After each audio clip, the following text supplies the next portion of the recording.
Hello and welcome. I'm Master Lama Rasaji, and this is our Thursday edition of Rasaji Speaks. I hope you had a good New Year's celebration, and I hope you didn't party too much in the last couple of days. Let's talk today about today's lesson. Arrive in 25, mastering your money in the new year. Also on PFL today, we're going to have Brother Nate, and he's going to share with you a 5-year plan from his business point of view of where we're going to take COC the next 5 years. Lama G will have some interesting things to say at the end about money management that I think you'll be interested in. Also, Master David is back tonight for class. 9 p.m. Eastern Time, 8 o'clock Central, 7 o'clock Mountain, and 6 p.m. Pacific Time. Don't forget to miss that. And of course, Lama G will be on tomorrow for live training for those of you that's been taking a little time off. So let's talk a little bit about what we're going to do this year. Now we're shifting out of this yin. Our spiritual family is always ahead when it comes to shifting from the yin to the yang cycle. We kind of feel it early. It leaves us early. A lot of people are razzle dazzle. I still see a lot of those bubblegum rescue things going on. We've had a lot of people that have lost relatives during this time. This is one of the most common times of the year where people just kind of get up. Also, childhood illnesses, but also childhood resistance to things. I had two very negative implants about money coming up. I don't know about you. I was raised up in a church, Primitive Baptist church, where I was told all the time, darn or sinner in that play, and now pass the play. So that was a conflict. My dad and me were like this growing up, right? Mary, what is it about your son that has so much interest in the Far East? What is Tibet about? This, why does he want to go to India? What's in India? So anyhow, there was conflict. And I rationalized that conflict was because he was all into making money. Well, the church told us when I was growing up, we shouldn't be about money and that we were sinners and we're supposed to be poor. And then my dad and I not getting along and communicating, he was all about money. Man, I don't know what kind of money issues you started with this in this incarnation, but Lama G had them in spades. Baby, I had them in spades. There was a huge change with me when I was seeing Baba G when I was 33. My first wife and me had become separate because of all the death that was pouring through our family. Because a couple of years before, I had lost my dad, she had lost her brother. My buddy Jim Gore in Black Mountain passed on. He's back now with us, but he had passed on then.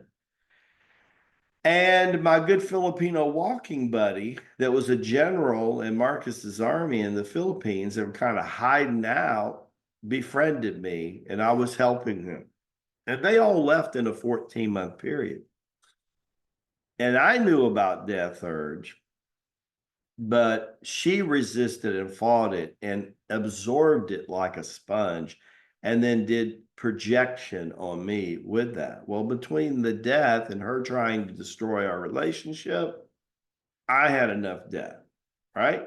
So I walked away for a while. We talked and communicated, but we decided to separate. We separated for a good 6 to 9 months. During that time, Babaji materialized his body right in the middle of my Tai Chi class and put people into Greek freeze-like because he had raised my frequency and looking at them in 3D, look like 2D. They look Greek frieze-like, like hieroglyphics. They were moving. If you've ever seen the ballet, The Afternoon of the Faun, then you'll know exactly what I'm talking about. He went through a portal, and then I was hoping he was going to take me back through the portal, but I wasn't ready for that, especially in this body. Wasn't conditioned anatomically to handle that kind of frequency, that kind of vibration. So within a year, I'm in India. And this would be my last trip up until now, unless I'm called back. And that is, I was there only for about a good 6 to 8 week period of time, but it was long enough to see the simple Father again. As a matter of fact, Babaji had already dropped the body that I spent time with in the early 80s. This was 1989. And I was there. Where were you in 89, right? The harmonic conversion was already 2 years old. And I'm there and I'm taking pictures in the cave where he materialized the body and then stayed for months in that. And it turned that cave into a regenerating machine. And then he materialized in the cave when I was there. He materialized on a mountain at Chilianola and the Divine Women's Festival. And he imparted in me that I needed to see money as energy. And I really made that shift. And there was a female Lama who was trying to get me to move in that same direction. And the next thing I did, I came home. And after I came home, about 6 months later, the wife and me got back together.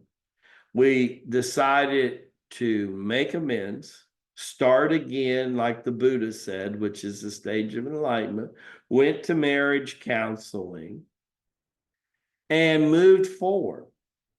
I started training as a financial planner, and I started looking at the banking industry and everything, and things started to happen.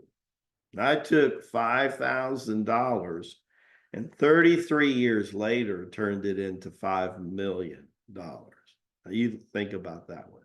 I took $5,000 and 33 years later, the length of the life turned it into $5 million. That's right. Personal wealth, right? But as I grew the wealth, I realized when you have an attitude of you could invest $500 to $50,000, you think one way.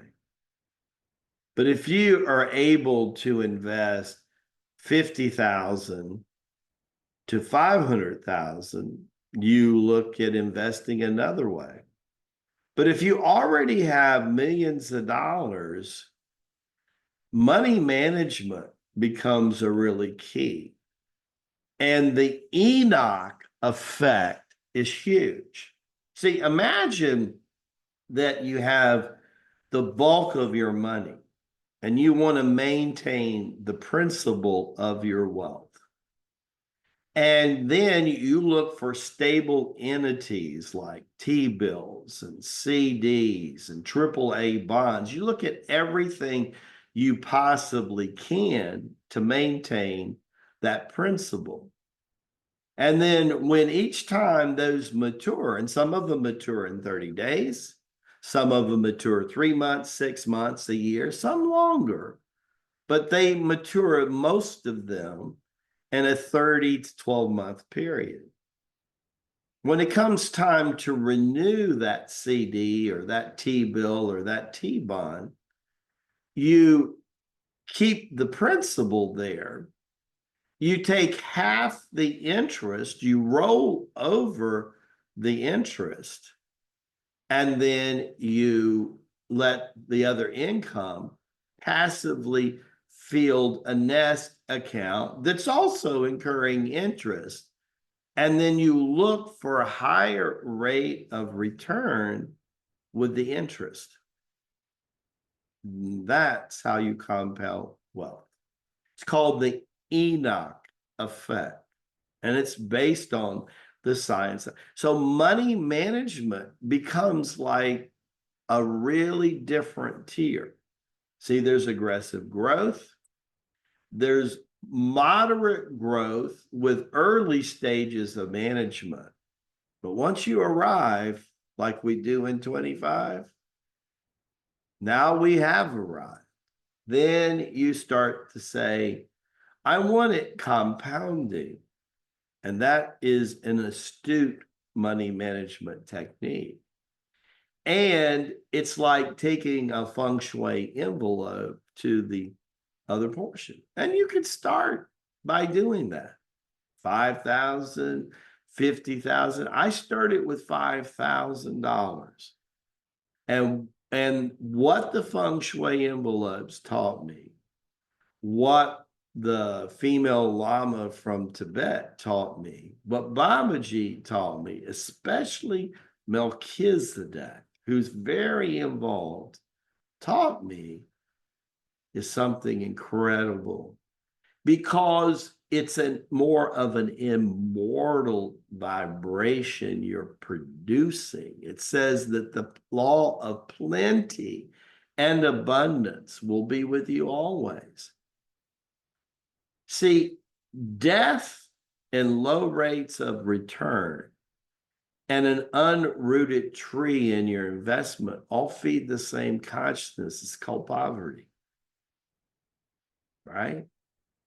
When you vibrate need, you will always have need. When you vibrate want, you always vibrate. When you vibrate prosperity, abundance, and plenty, you will always have that. Law of attraction will vibrate that.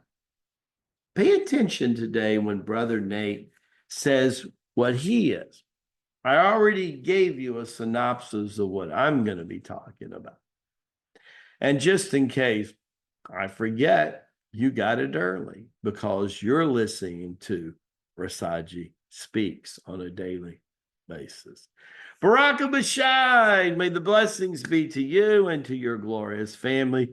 Look forward to seeing you today at 1 o'clock and tomorrow at 1 o'clock. God bless you, and we'll see you really, really soon.